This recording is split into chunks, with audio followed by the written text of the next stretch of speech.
はい、皆さんこんにちは。タロサックです。やってもうた。誰がタロサックやねん。ということで本日は超有名俳優さんとお仕事をしましたという話です。誰でしょう。誰でしょう。ご存知の方もねいらっしゃるとは思うんですけど、私2年前ですね、2年前のクリスマスイブにノルウェーはロフォーテン諸島ですねに住んでいる時にそのお仕事の話をいただきました。いやー楽しかったなあれ、ほんまに。いや今からねこれをちょっと詳しくね話せるところを話していこうと思いますので、ぜひ楽しんでいってください。行きましょう。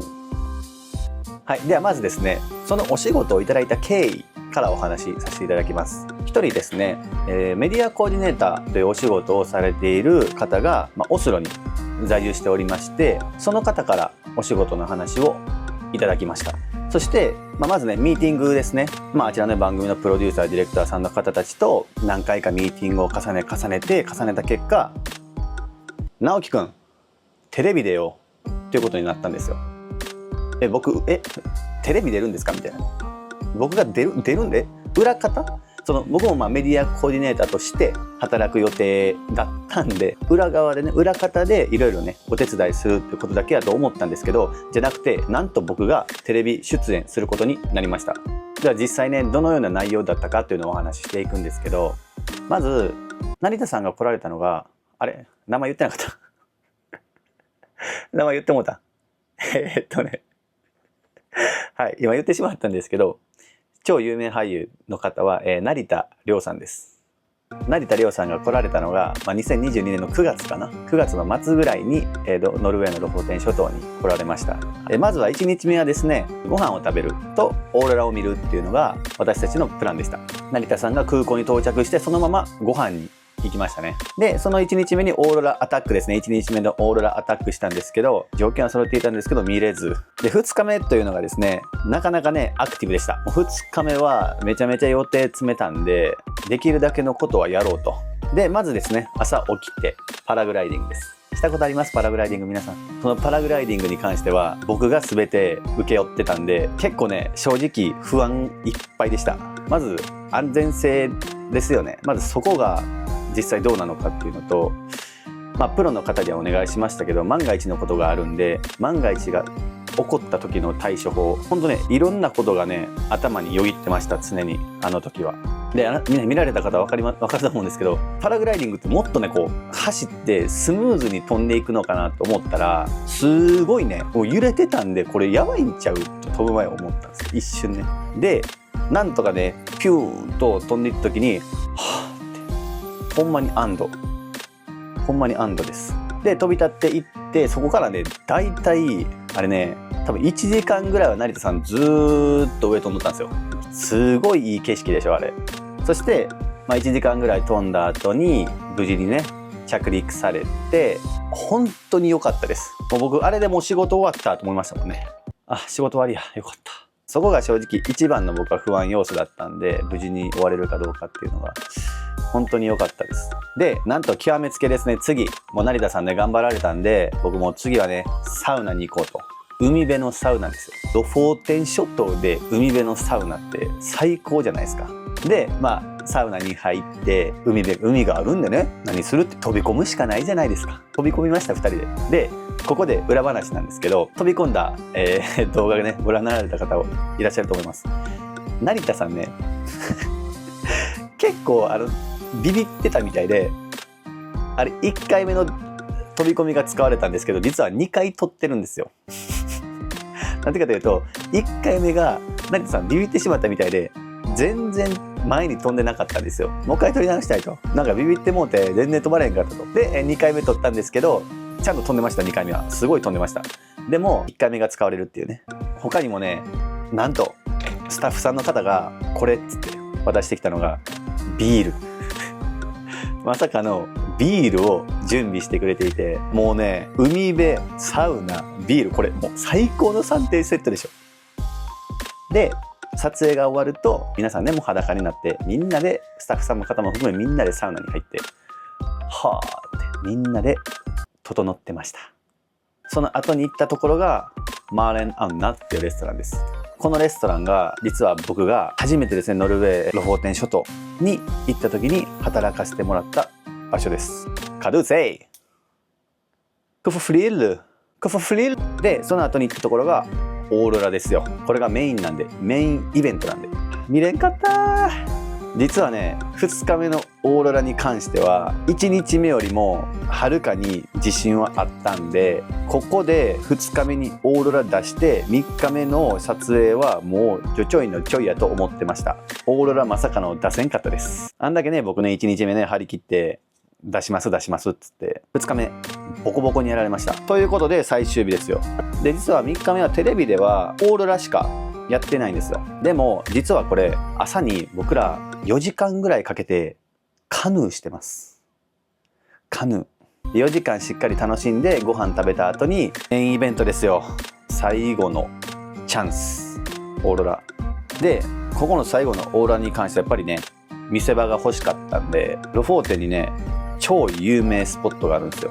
レイネブリンゲンって場所です。レイネブリンゲン、皆さんねレイネあるいはレーヌって聞いたことがあるかもしれないんですけど、皆さんご存知アナと雪の女王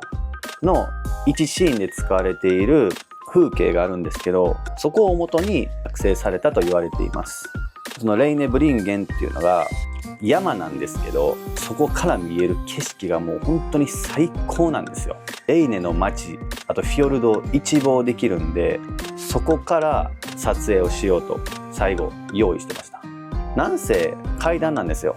1566段、一個一個の段差が本当に高いで、普通の階段じゃないんで石畳なんで幅も広い、なかなかきついです。そして1時間半ぐらいですねかけてその山を登って、こっからね待つわけですよ。あれ実際ね待った時間がおそらく4時間ぐらいかな。でその待ってる間にですね、まず見えたのが天の川。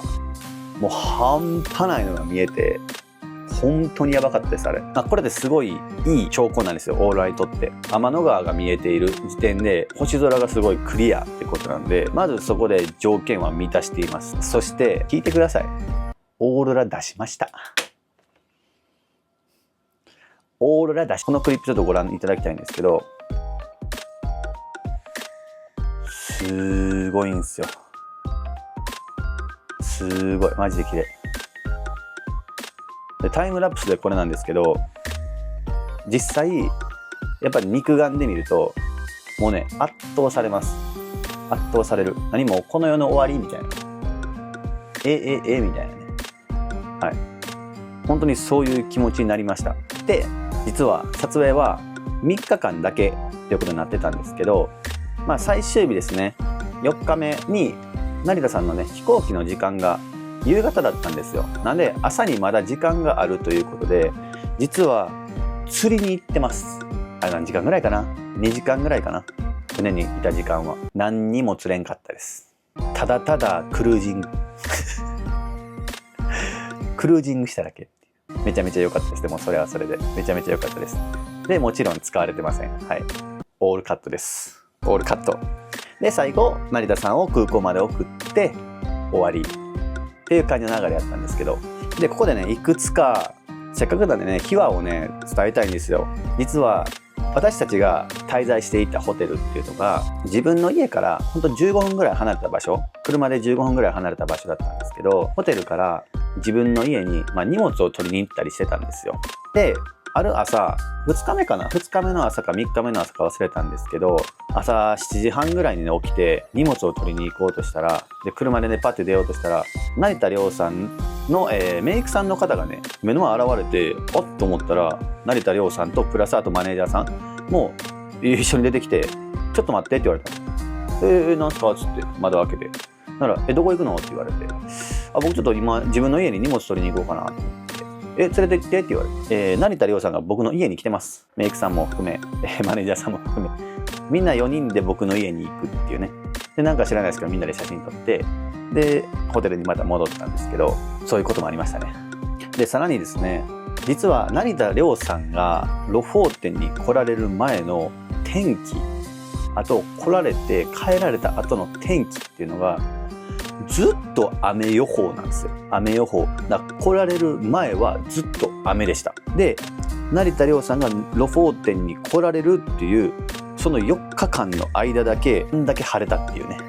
パラグライディング見られた方ね分かると思うんですけど、めちゃめちゃ晴れとったんですよ。あとサウナもそうですし、あとね、3日間ねオーロラアタックできたっていうのもやっぱ天気が良くて出るかもしれないって分かっていたから行ったんですよ。で成田凌さんが帰られた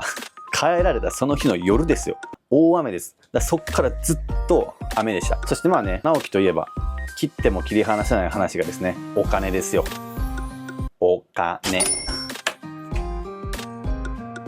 気になりませんか？実際あんまりね皆さんお金の話すること好きじゃないと思うんですけど、僕は本当に赤裸々に語れるんで全く気にしないんですけど、